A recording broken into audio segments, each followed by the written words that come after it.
is Spy Fan 101. I'm getting right to the point. I love this movie. Hold on a second. Turn this light right here. There we go. I love this movie. Like, The Spy Who Dumped Me is not only one of the funniest movies of the year, but it is one of the best movies of the year. I mean, like, this is no exaggeration. This is no, oh, this is like the greatest. No, like, I love this movie.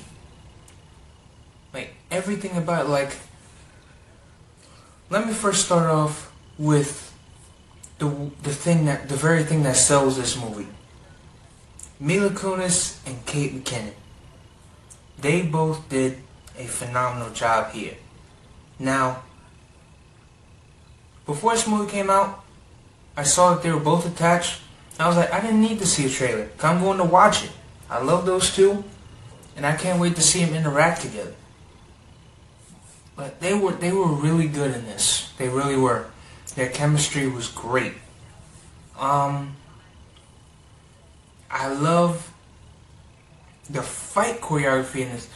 The fight choreography is a lot better than I expected, because there were scenes where there were spies fighting each other and gunfights and all that, and it was surprisingly well choreographed.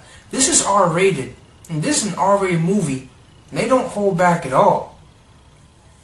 Like, there's a scene, and there are some spoilers in this, but there's a scene where Mila Kunis, Kate McKinnon, and the spy dude that she falls in love with is trying to get into this guy's phone. He's one of the bad guys. And so Mila Kunis is tired of, and so the phone requires the bad guy's fingerprint, or thumbprint, should I say. And Mila Kunis is tired of just grabbing it onto his hand and doing it because he's dead. So she just decides, forget it, and cuts off his thumb. And we see it, and they don't hold back, they don't pull any punches in this movie, I'll tell you right now. And I feel like that worked in this movie's favor, because not only was it outrageous, but it was also very, the comedic timing was perfect. Speaking of comedic timing, this is the funniest movie I've seen all year. I really mean that. Like, I haven't laughed so hard in a movie this year. I really haven't. And that's a great thing when a movie gets me to laugh, because it's very hard for a movie or any type of medium to get me to laugh. Like, there are some things now where I'm like, okay, that gives me a laugh. But it's very hard for something to get me to laugh. But this movie got me so easily. I felt like I was laughing like every second. If I wasn't stunned by the fight choreography, or hooked into the story, or hooked into Mila Kunis or Kate McKinnon's performances, I'd just be laughing. I'm pretty sure I laugh like every 50 seconds. And that's a huge +1. And I really like the twists and turns as well. Like, they were really good. They were really, really good. And, man, I'm not going to get into spoilers here, because I want as many people to see this movie as possible. But what I will tell you is that I haven't laughed so hard in a movie this year since this.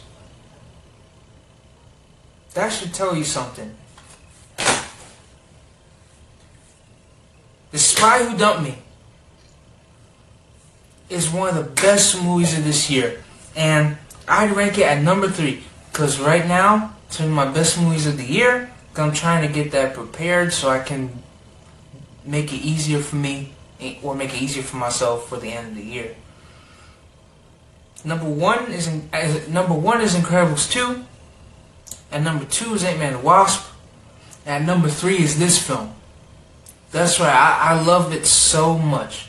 And because of the brilliant performances, the great chemistry between Mila Kunis and Kate McKinnon, the amazing fight choreography, the great humor, and the also surprisingly good soundtrack,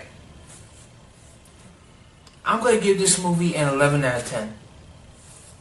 I'm getting this movie on Blu-ray the day it comes out. And I'm going to watch it over and over and over. And, like, I love this movie. I love it. Now, there are a lot of movies coming out this year. And there are a lot of movies I want to go see. Like Searching with John Cho, I think that's his name, John Cho. It's from the same studio that brought us The Unfriended duology. Axel with Becky G. She's literally the only reason why I want to see that. But it also looks like a good movie, so yeah. What else is out right now? Yeah, Christopher Robin, which there'll be a video on that soon. And more.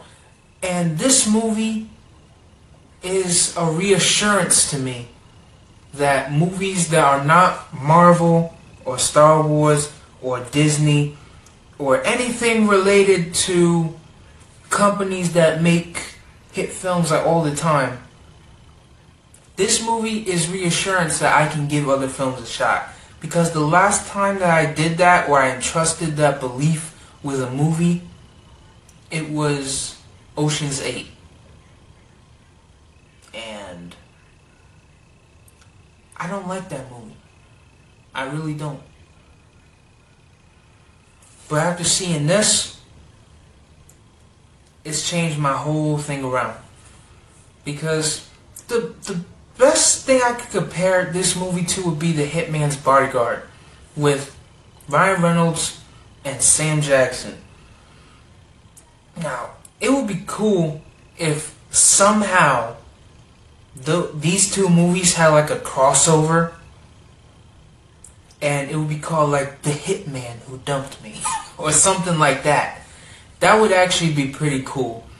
But this movie was great. I loved it. And I only saw this movie because, one, the first trailer was great. The other two trailers are meh, but the first trailer was great, and that's the one that sold me.